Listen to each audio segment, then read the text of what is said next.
সকলে মোক এটা সহায় কৰিব লাগিব এই 10,000 টকাটো পোৱাৰ পিছত আপোনালোকে এই টকাটো স্বামীৰ ব্যৱসায়ত দিয়ক মোৰ আপত্তি নাই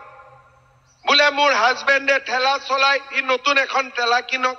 ৰিক্সা চলাই সবজি বেপাৰ কৰে দিয়ক যদি স্বামীক নালাগে নিজে গৰু লক হাল লক কোনো কথা নাই কিন্তু মোবাইল কিনি টকাটো খৰচ কৰিব নালাগে হ'ব অহা বছৰ যদি পাৰো মোবাইল এটা মই নিজে দি দিম আপোনালোকক কিন্তু এই 10,000 টকা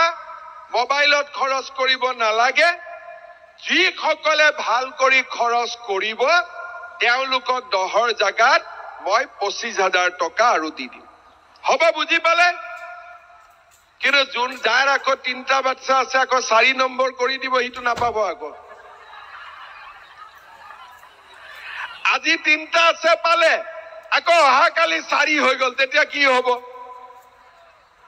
তেতিয়া পাবনে নাই সেই কাৰণে আমি 3টা বাচ্চা যদি আমাৰ থাকে লৰা ছোৱালীক আমি পঢ়া শুনা কৰাব পাৰিম সেই কাৰণে মই বহুতে খুদিছে এই 10,000 টকাটো 3টা বাচ্চা কিয় লাগে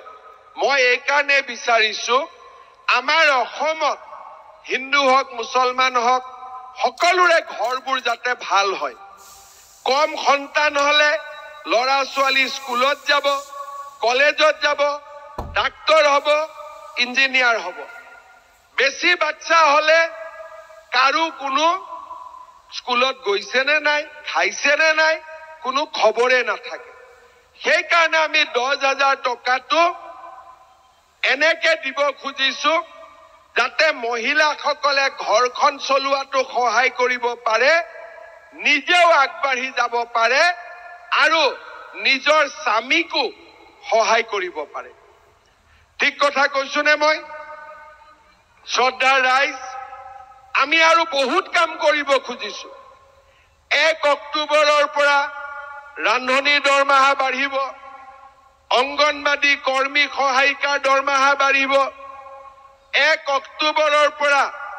আশাৰ দৰমহা বাঢ়িব আৰু টিউটৰ বিলাকৰো সমস্যা সমাধান হ'ব বিদ্যালয় প্ৰাদেশিকৰণৰ কাম বিলাকো আমি আগুৱাই লৈ যাম অৰ্থাৎ আমাৰ অসমখনক আমি সমস্যা মুক্ত কৰিব